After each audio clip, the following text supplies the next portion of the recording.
नमस्कार, जय हिंद। मैं हूं रौनक और आप देखना शुरू कर चुके हैं रणतंत्र। शुभमन गिल को शिवम दुबे के पैर पकड़ लेने चाहिए, उनको माथे पर गीली पप्पी देनी चाहिए। मोहाली तो उन्हीं का घर है, किसी रेस्टोरेंट की लाइफ टाइम मेंबरशिप दिलवा देनी चाहिए ताकि शिवम दुबे से वहां कभी भी बिल न लिया जाए, पैसे न लिए जाए। कायदे से तो मैं कहता हूं मोहाली में एक आध प्रॉपर्टी शिवम दुबे के नाम कर देनी चाहिए, क्योंकि अगर शिवम नहीं होते तो सत्यम बात बता रहा हूं भाई साहब, जिस तरह से रोहित भैया रनआउट होने के बाद गुस्से में थे, ऐसा लग रहा था कि जुपिटर में कहीं ज्वालामुखी न फट जाए। वैसे तो कल नॉर्थ इंडिया में एक बार भूकंप आया था, लेकिन मोहाली में 2 बार आया है। एक बार धरती हिली, रोहित शर्मा ने शुभमन गिल को हिला डाला।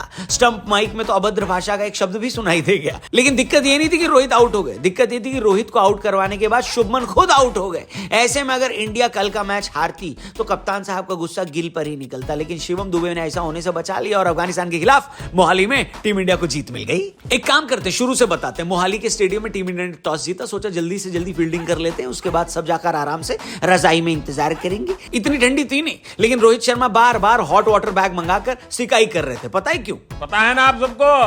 नहीं पता है? कहां पता है?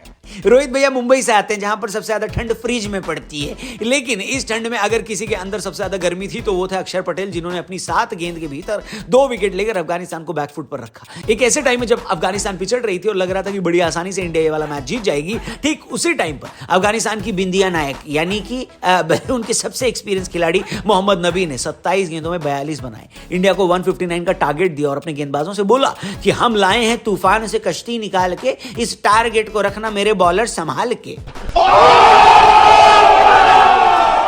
लेकिन असली मजा दूसरी इनिंग में आया। मैच की दूसरी गेंद पर रोहित शर्मा को रन चाहिए था, शुभमन गिल गेंद को देखते रह गए, उनको पता ही नहीं था कि उनके कप्तान दौड़कर उनके पास आ गए और फिर इतनी देर हो गई कि किसी एक को तो रन आउट होना ही था। 2022 के बाद अपना पहला T20 खेल रहे रोहित शर्मा रन आउट हो गए। शुभमन गिल को कुछ सुनना भी पड़ गया। पिछले 1 साल में ऐसा पहली बार नहीं हुआ है जब गुजरात के कप्तान की वजह से मुंबई के कप्तान को परेशान होना पड़ा हो। हेलो, समझ रहे हो आप?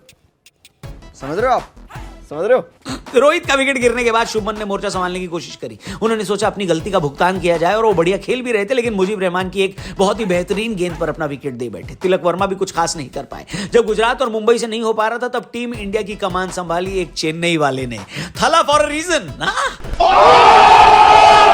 शिवम दुबे को महेंद्र सिंह धोनी इतना हाईली रेट फर्जी में नहीं करते। हेलो, कल शिवम दुबे ने सबको दिखा दिया कि उनमें ऐसी क्या बात है जो धोनी के फेवरेट है, और कई क्रिकेट के जानकार उन्हें अगला युवराज सिंह बताते हैं। पहले उन्होंने जितेश शर्मा के साथ इंपॉर्टेंट पार्टनरशिप करी और फिर रिंकू सिंह के साथ मिलकर मैच को पार लगाया, और शुभमन गिल की भी कल रात की नींद उन्होंने बचा ली। इंडिया ने पहला T20 इंटरनेशनल 6 विकेट और 15 गेंद रहे थे, बड़ी आसानी से जीता। कल वाले मैच पर आपका क्या कहना है, कॉमेंट सेक्शन में कॉमेंट करके बताना। और रोहित शर्मा के रनआउट होने के बाद आपके मन से शुभमन गिल के लिए क्या निकला वो भी जरूर लिखना। चैनल सब्सक्राइब करके जाना। फेसबुक पे देख रहे हो तो हमारे पेज को जरूर लाइक करना। Thank you for watching. See you tomorrow. जय हिंद, जय भारत।